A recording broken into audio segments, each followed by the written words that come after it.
وأنزلنا إليك الذكر لتبين للناس ما نزل إليهم ولعلهم يتفكرون.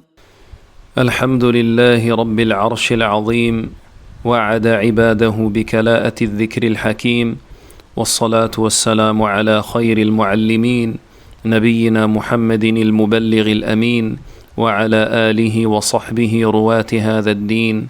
أما بعد. Cos'è um hadith? Modo que foi transmitido e modo que foi transcrito nos livros.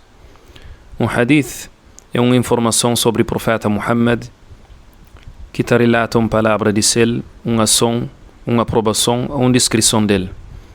Hadith pode ser autêntico ou não autêntico, e é ser autêntico em 5 condições.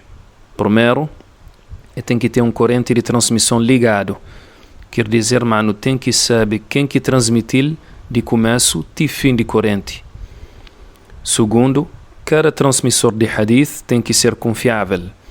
Quer dizer, tem que ser conhecido como alguém piedoso. É que te comete grandes pecados, é que te insiste na pequenos pecados e é que te contradiz bons costumes de país. Terceiro, cada transmissor de hadith tem que ser preciso. Quer dizer, tem que transmitir hadith cima que o bil ou quase cima que o bil. Quarto, hadith tem que ser saudável de contradição. Quinto, tem que ser saudável de anomalias. E uma anomalia é um problema que te aparece na corrente de transmissão, mas horas que não te estuda direito, não te acha que tem um problema que te estraga a autenticidade de hadith. E tudo que ele te explica no futuro, inshallah, em detalhe, horas que também explica regras de hadith. Hadith é considerado como segundo fonte de muçulmanos depois do Alcorão. Para o Alcorão te explica Islã de maneira geral e hadith te explica em detalhe. É por isso que Allah subhanahu wa ta'ala fala na surah 16, versículo 44, diz que a mensagem, quer dizer o Corão, para explicar humanos que a revelação descida de céu para esse e que ele é medita. Então que ele está mostrando a importância de hadith para muçulmanos e que ele significa, mas que considera hadith autêntico como uma prova religiosa.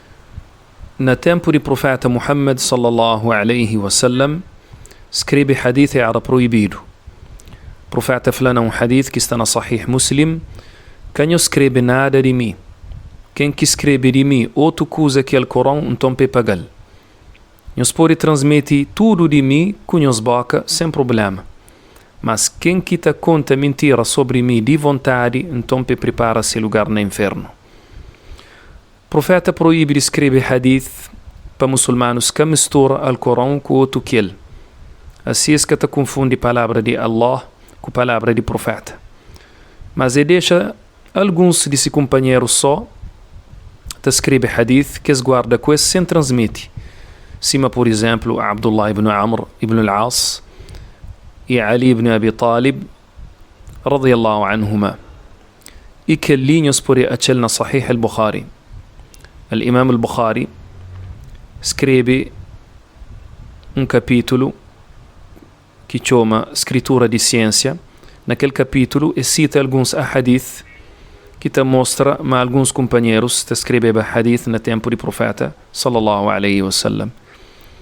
Então, no tempo do profeta, a maioria de muçulmanos te concebe hadith não houve companheiros te transmitir com suas bocas. É só alguns companheiros que tinham direito de escrever hadith que se guardava com esse. Depois da morte do profeta sallallahu alaihi wasallam, companheiros ficam a transmitir hadith do profeta com boca sem escrever. E que ele é para a mesma razão que o profeta. Eles tinham medo de muçulmanos confunde o Corão com o hadith. Mas na fim de época de companheiros, alguns desses falavam seus alunos para escrever hadith. Depois de morte de companheiros, seus alunos e discípulos, que está chamado at-tabi'un, escreve seu hadith e eles mandam seus alunos também para escrever. Mas escrever com regras e condições para proteger o patrimônio do profeta sallallahu alaihi wasallam. E que ali para modo Islão vira espalha para todo o cão. Na Egito, na Síria, na Iraque, na Irã e outros países. Todos esses países viram muçulmanos. E também para modo tinha alguns setas que começavam a tapar-se, inventava algumas coisas na religião. Então tinham grande necessidade de escrever hadith com regras.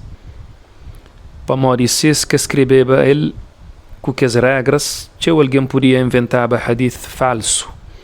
Alguém podia falar para o profeta falar que ali ou que lá, sem nenhuma possibilidade de verificar se é certo ou não, se é verdade ou mentira. Depois de que lá, eles começam a escrever hadith de maneira rumado, de maneira científica. Eles começam, por exemplo, a escrever livro com capítulo, e na cada capítulo botar a hadith sobre um assunto em particular. Por exemplo, capítulo de oração, ou capítulo de jejum, etc. E que os livros lá é que não tem negócio, sem nenhuma modificação. Muçulmanos cuidam desse nosso tempo. E um dos primeiros livros que foi escrito de maneira científica com corrente de transmissão é Al-Muwatta, de Al-Imam Malik, rahimahullah. E nasce 83 anos depois de morte do profeta sallallahu alaihi wasallam. E nasce no ano 93 de calendário islâmico. Estuda com alunos de companheiros, at-tabi'un. Quer dizer, Mateu vez entre ele e o profeta sallallahu alaihi wasallam tem só dois transmissores. Sábios naquele tempo te considerava livro de Al-Imam Malik como o livro mais autêntico depois de Al-Corão. Mas depois que o livro de Al-Imam Al-Bukhari, que o livro de Al-Imam Muslim Persi, esse foi mais dois que é mais autêntico. E que os livros que é mais importante de hadith que nós podemos é Sahih Al-Bukhari, Sahih Muslim, Al-Muwatta, Sunan Al-Tirmidhi, Sunan Abi Dawud, Sunan Al-Nasa'i, Sunan Ibn Majah, Musnad al-Imam Ahmad, e a maioria de hadith que nós está naqueles livros que me bendicita. E na próxima aula, inshallah, te apresenta cada um desses livros. هذا والله أعلم وصلى الله على نبينا محمد وعلى آله وصحبه وسلم تسليما كثيرا.